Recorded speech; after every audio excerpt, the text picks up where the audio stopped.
Salve! Como vai? O que é o que é? É uma medida de distância, tem a sigla cm, mas não é centímetro. Ah, e é o tema deste vídeo, claro. Acertou quem pensou em centimorgan. Isso mesmo. A sigla cm, assim, com M maiúsculo, não significa centímetro, mas sim centimorgan. Digamos que essas unidades de medida são parentes. As duas medem distância, mas de formas bastante diferentes. Enquanto o centímetro é uma unidade de distância física fixa, um centésimo de um metro, o centimorgan, que é um centésimo de um morgan, mede outro tipo de distância, exclusivamente no DNA. Uma distância que até tem um aspecto físico, mas que não é fixa.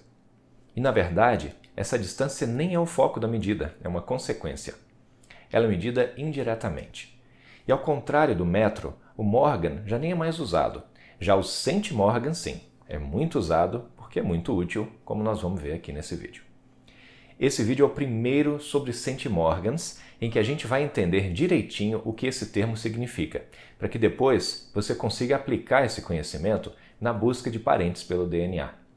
Mas se você ainda não assistiu ao vídeo sobre recombinação genética, eu recomendo começar por lá, que assim esse aqui vai ser bem mais fácil de compreender, ok?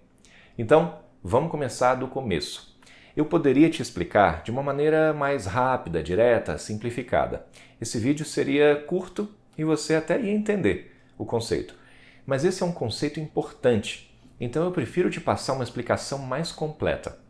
É que para você realmente entender o que é um centimorgan e saber usar bem essa medida para identificar parentescos na genealogia genética, a gente precisa de um panorama histórico e científico. Você talvez ache a parte científica da coisa um pouquinho complicada, mas não se preocupe, isso é esperado e é justamente para que a gente consiga simplificar tudo em seguida.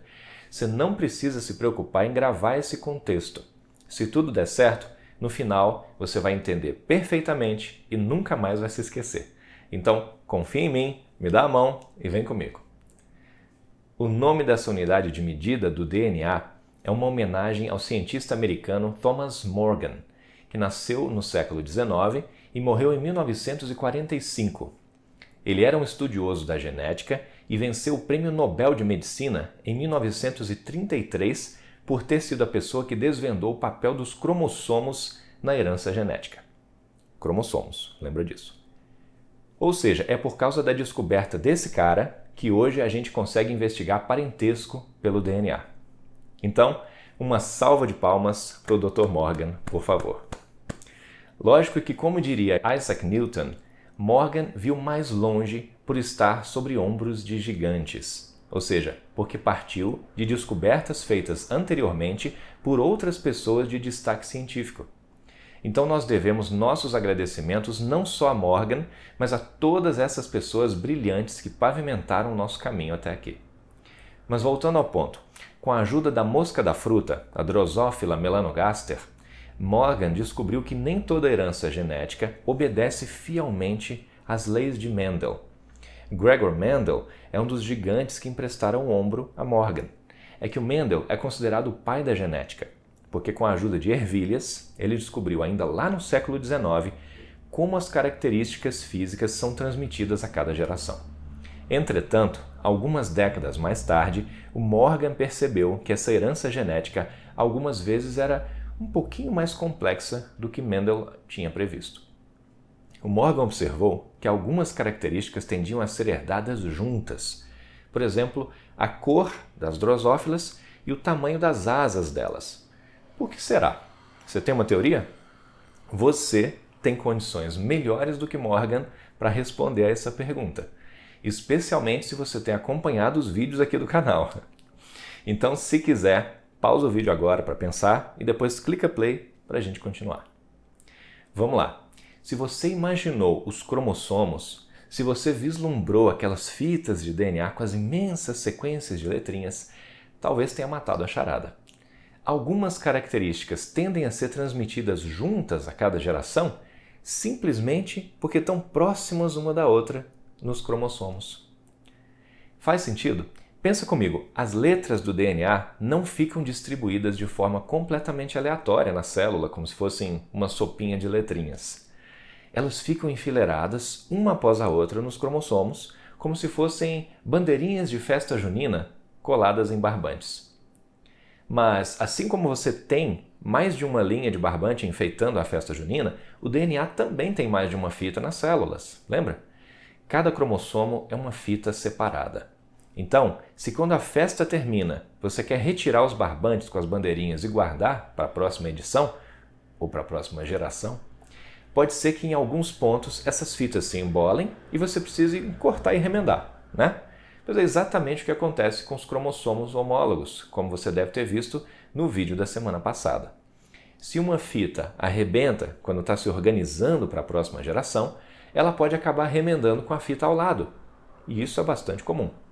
O que um centimorgan mede é a probabilidade de que determinado trecho de um cromossomo seja transmitido remendado à próxima geração, ou seja, com uma recombinação genética. Eu vou repetir. Um centimorgan mede a chance de um trecho específico de um cromossomo ser transmitido com recombinação à prole. Mais do que isso, ele dá a porcentagem dessa probabilidade. 1 centimorgan significa que determinado segmento de DNA num cromossomo tem uma chance de 1% de ser transmitido com recombinação para a próxima geração. Em outras palavras, a cada 100 gametas fabricados, um deles vai ter uma recombinação genética naquele exato trechinho daquele exato cromossomo. Se você não entendeu nada do que eu acabei de falar, é um sinal de que não assistiu ao vídeo anterior em que explicamos como a recombinação genética acontece. E olha que eu avisei logo no início desse vídeo, hein? Nesse caso, eu reforço a recomendação de você correr lá, assistir e logo em seguida voltar aqui que eu espero. O link está aqui em cima. Ó. Então, ok. Já vencemos uma parte importante do panorama e temos a definição de centimorgan. Agora, vamos continuar para que você entenda melhor como é que isso funciona. As sequências de letras nos nossos cromossomos têm um padrão conhecido. Existe uma referência do genoma humano de como essas sequências de letras ocorrem e se organizam nos cromossomos. Algumas letras podem até ser diferentes entre as pessoas, como a gente já sabe, mas a estrutura do DNA, a maneira como essas sequências de letras são organizadas nos cromossomos, segue um padrão bem definido. É assim que os cromossomos reconhecem o seu par homólogo e é assim que nós também podemos reconhecer esses cromossomos. Esse é um mapa que a gente tem dos cromossomos. Isso mesmo, a gente tem um mapa do nosso DNA. Assim como um mapa da sua cidade, esse mapa do genoma mostra onde cada sequência de letras, onde cada intron, cada exon, cada gen estão localizados na fita de um cromossomo. E assim como nos mapas geográficos, nós também usamos coordenadas para identificar locais no DNA. Cada local na fita cromossômica tem um número. Cada sequência de letras, portanto, corresponde a uma sequência de números. Então, a gente sabe exatamente quais segmentos de DNA ocupam aqueles locais. E se a gente pensar que na hora da formação dos gametas, o cromossomo pode arrebentar e remendar em qualquer ponto, é claro que existe uma chance muito maior de uma letrinha ou um segmento de DNA ser repassado até a próxima geração, junto com a letrinha ou segmento vizinho, do que junto com um segmento bem distante na fita. Concorda? Pois então, é essa probabilidade que o centimorgan mede. Em outras palavras, o centimorgan é a unidade de medida do mapeamento genético. A gente sabe que determinado cromossomo tem X% de chances de sofrer um determinado número de recombinações e que essas recombinações têm maior ou menor chance de ocorrerem em determinadas regiões.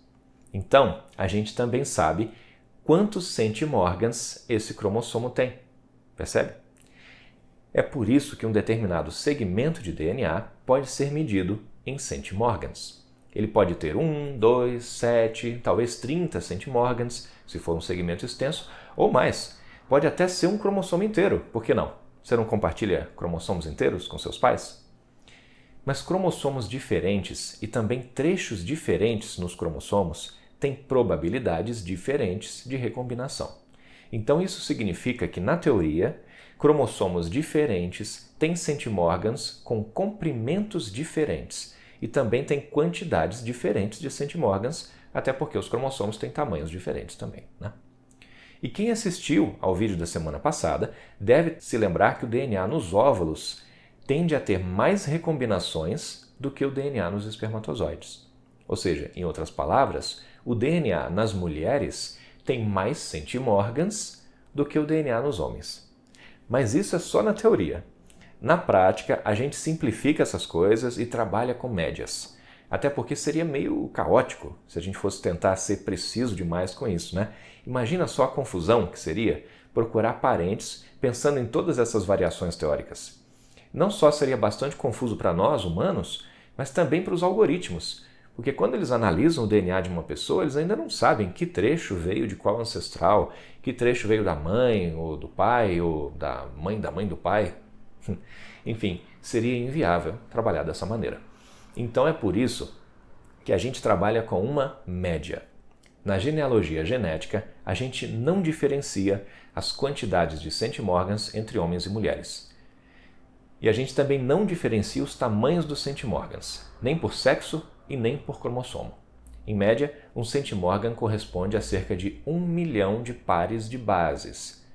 E por curiosidade, se a gente fosse converter centimórgãos para centímetros, 1 centímetro de DNA teria cerca de 35 centimórgãos. Mas isso não tem nenhuma utilidade para a genealogia genética, tá?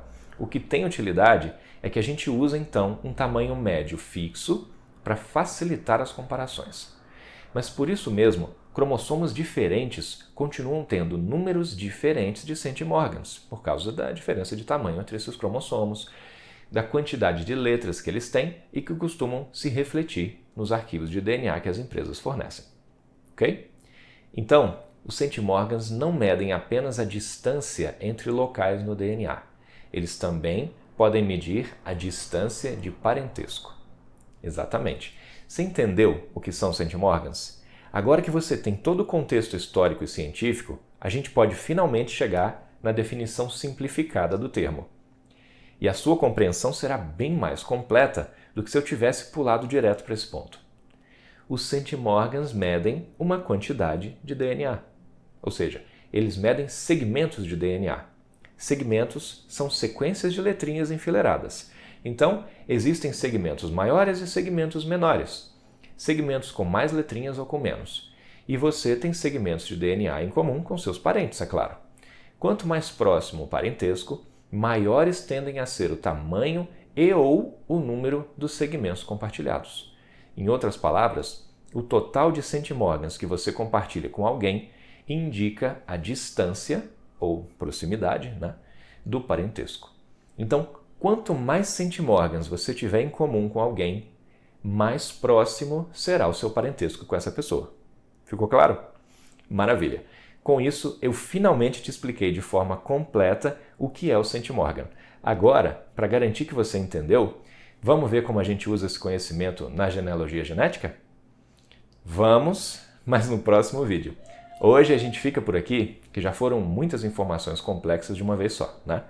Então no próximo vídeo a gente vai continuar esse raciocínio e ver quantos centimórgãos a gente tem em comum com os parentes e como a gente pode usar essa informação para encontrar os ancestrais comuns com as pessoas que aparecem como nossas correspondências de DNA nas plataformas e com isso ampliar a nossa árvore genealógica. Bacana demais, né? Então, até lá. Obrigado pela audiência e um abraço. Ah, e não se esqueça, curtir, comentar, compartilhar e se inscrever no canal.